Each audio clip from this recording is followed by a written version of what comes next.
Hello guys, അപ്പോൾ എല്ലാവർക്കും master ക്രാഫ്റ്റിൻ്റെ പുതിയൊരു എപ്പിസോഡിലേക്ക് സ്വാഗതം. അപ്പോൾ നിങ്ങൾ ഈ ചാനലിലെ വീഡിയോ ആദ്യമായിട്ടാണ് കാണുന്നുണ്ടെങ്കിൽ ചാനൽ ഇപ്പോൾ തന്നെ സബ്സ്ക്രൈബ് ചെയ്യുക, തൊട്ടടുത്തുള്ള ബെല്ലൈക്കൺ കൂടി എനേബിൾ ചെയ്യാം.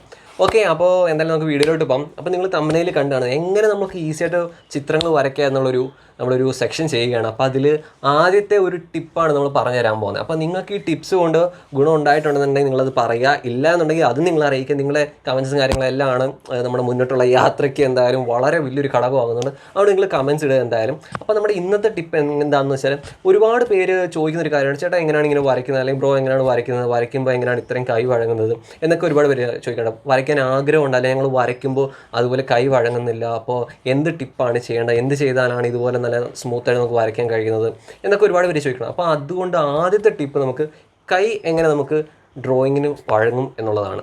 സോ അത് ആക്കിയെടുക്കാനായിട്ട് ഒരുപാട് ടിപ്സ് ഒന്നുമില്ല, ചില ടിപ്സ് മാത്രമേ ഉള്ളൂ. അപ്പോൾ അതിൽ ഒന്നാമത്തെ ടിപ്പാണ് ഞാൻ ഇന്ന് പറഞ്ഞു തരാൻ പോകുന്നത്. അപ്പോൾ എന്തായാലും നമുക്ക് ആ ഒരു ടിപ്പിലേക്ക് പോകാം. ഓക്കെ ഗൈസ്, അപ്പോൾ നമുക്ക് വീഡിയോയിലോട്ട് പോകാം. അപ്പോൾ ഞാൻ പറഞ്ഞു, നിങ്ങൾക്ക് ഈ ഒരു ട്രിക്ക് നിങ്ങൾ ചെയ്യുകയാണെന്നുണ്ടെങ്കിൽ നിങ്ങൾക്ക് ഭാവിയിൽ നല്ല അടിപൊളിയായിട്ട് നിങ്ങളുടെ കൈ വഴങ്ങും ചിത്രങ്ങൾ വരയ്ക്കാനായിട്ടെന്ന്. അപ്പോൾ അത് ഞാൻ പറഞ്ഞ ഒരിക്കലും കള്ളമല്ല. കാരണം എന്താണെന്ന് വെച്ചാൽ ഞാൻ എൻ്റെ ലൈഫിൽ ഈ ഒരു ടെക്നിക്ക് ചെയ്ത് പ്രൂവ് ചെയ്തിട്ടുള്ള ഒരാൾ കൂടിയാണ്. എൻ്റെ ഡ്രോയിങ്സ് ഒക്കെ നിങ്ങൾക്ക് കണ്ടാൽ മനസ്സിലാവും. അപ്പോൾ ഒരുപാട് നമുക്ക് സ്കിൽ അധികം ഇല്ലെങ്കിൽ പോലും ചെറിയൊരു വരയോടുള്ളൊരു താല്പര്യമുള്ളവർക്ക് പോലും ഈ ഒരു ടെക്നിക്ക് യൂസ് ചെയ്ത് കഴിഞ്ഞാൽ പിന്നീട് കൈ നല്ലപോലെ വഴങ്ങുന്നതായിരിക്കും. അപ്പം ആദ്യം നിങ്ങൾ ഇതുപോലൊരു പേപ്പർ എടുക്കുക, അതിനുശേഷം ഇതുപോലൊരു പെൻസിൽ എടുക്കുക. അതിനുശേഷം ആദ്യമൊക്കെ നമുക്ക് സർക്കിൾ വരയ്ക്കുമ്പോൾ ജസ്റ്റ് ഇങ്ങനെ തെറ്റിപ്പോകും. അപ്പോൾ നിങ്ങൾക്ക് വരയ്ക്കാൻ പറ്റത്തില്ല, ഒരു സർക്കിൾ എങ്ങനെ വരയ്ക്കണം എന്ന് അറിയാൻ പറ്റില്ല. അപ്പോൾ കുറേ നാളത്തെ പരിശ്രമത്തിന് ശേഷം മാത്രമേ നമുക്ക് നല്ലൊരു സർക്കിൾ വരച്ചെടുക്കാനായിട്ട് സാധിക്കുകയുള്ളൂ.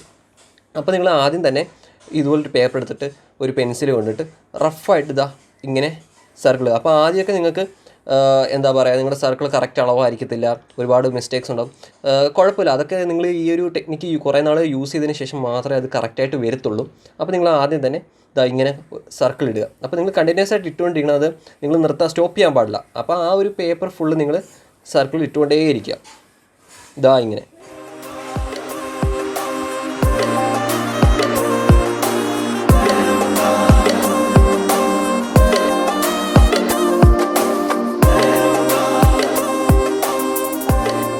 ഓക്കെ ഗൈസ്, അപ്പോൾ നിങ്ങളിപ്പോൾ നോക്കിയാൽ കാണാൻ പറ്റും ഞാൻ ഇട്ടേക്കുന്ന സർക്കിൾ കണ്ടില്ലേ. ഞാൻ ഇപ്പോൾ ഒരു പ്ലെയിൻ പേപ്പർ എടുത്ത് നിങ്ങളെ കാണിച്ചതേ ഉള്ളൂ. നിങ്ങൾ ഒരു പക്ഷേ നോട്ട്സ് എഴുതിയ ബുക്കോ അങ്ങനെ എന്തെങ്കിലും റഫ് ബുക്കോ പഴയ ബുക്കുകൾ പേപ്പറുകൾ അങ്ങനെ എന്തിൽ വേണമെങ്കിലും നിങ്ങൾക്ക് ഇങ്ങനെ സർക്കിൾ ഇട്ട് ചെയ്യാവുന്നതാണ്. അപ്പോൾ നിങ്ങളിങ്ങനെ സർക്കിൾ ഇടുന്നതിൻ്റെ ഗുണം എന്താണെന്ന് വെച്ചാൽ, കുറേ നാളുകളായി കഴിയുമ്പോൾ നിങ്ങളുടെ കൈക്ക് ഓട്ടോമാറ്റിക്കലി ഒരു വഴക്കം വരും. സോ നിങ്ങൾക്ക് പെൻസിൽ പിടിക്കുമ്പോൾ ഒരു ചിത്രം വരയ്ക്കുന്ന സമയത്ത് ആ ഒരു ഹാൻഡിൻ്റെ ആ ഒരു ഷേപ്പ്, ആ ഒരു വരയ്ക്കാൻ കിട്ടുന്ന ആ ഒരു സ്മൂത്ത്നെസ് നിങ്ങൾക്ക് നല്ലപോലെ തിരിച്ചറിയാൻ കഴിയും. നിങ്ങളിത് ഒരു ദിവസം ചെയ്തുകൊണ്ട് ഒരാഴ്ച ചെയ്തുകൊണ്ടോ നിങ്ങൾക്ക് ഈ ഒരു ഗുണം കിട്ടുകയില്ല എന്നുള്ളതാണ് ഇതിലെ മറ്റൊരു ഘടകം. അപ്പോൾ നിങ്ങളത് ശ്രദ്ധിക്കുക.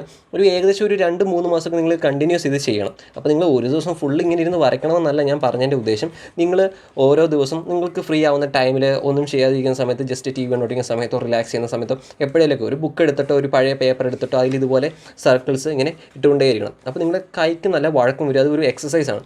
സോ ഇത് നല്ലൊരു അടിപൊളി ഒരു ടിപ്പാണ്, നിങ്ങൾക്ക് ഭാവിയിൽ ഒരുപാട് ഗുണം ചെയ്യുന്നൊരു കാര്യമാണ്. ഓക്കെ ഗൈസ്, അപ്പോൾ നിങ്ങൾ എന്തായാലും വീഡിയോ കണ്ടു. അപ്പോൾ എന്തായാലും ഇന്നത്തെ വീഡിയോ ഇത്ര ഉള്ളായിരുന്നു, ടിപ്പ് ഓഫ് ദി ഡേ. അപ്പോൾ മറ്റൊരു ടിപ്പായിട്ട് മറ്റൊരു ദിവസം നമുക്ക് കാണാം. അപ്പോൾ നിങ്ങൾ ഒരുപാട് പേര് ചോദിക്കുന്ന കുറേ കാര്യങ്ങളുണ്ട് ടിപ്സായിട്ട്. അപ്പോൾ അതെല്ലാമാണ് നമ്മൾ ഈ ഒരു പങ്ക്തിയിൽ നമ്മൾ ഈ ഒരു എപ്പിസോഡ്സിലായിട്ട് കാണിക്കാൻ പോകുന്നത്. അപ്പോൾ എപ്പിസോഡ് 1 ടിപ്പ് ഇതായിരുന്നു. നിങ്ങളെല്ലാവരും ഇത് ട്രൈ ചെയ്ത് നോക്കുക, നിങ്ങൾക്ക് എല്ലാവർക്കും ഹെൽപ്ഫുൾ ആയിരിക്കും. എന്തായാലും മറ്റൊരു ടിപ്പായിട്ട് മറ്റൊരു എപ്പിസോഡിൽ വീണ്ടും കാണാം. അതായിരിക്കും see you soon. This is master craft and I am Abhiraj Satheesh.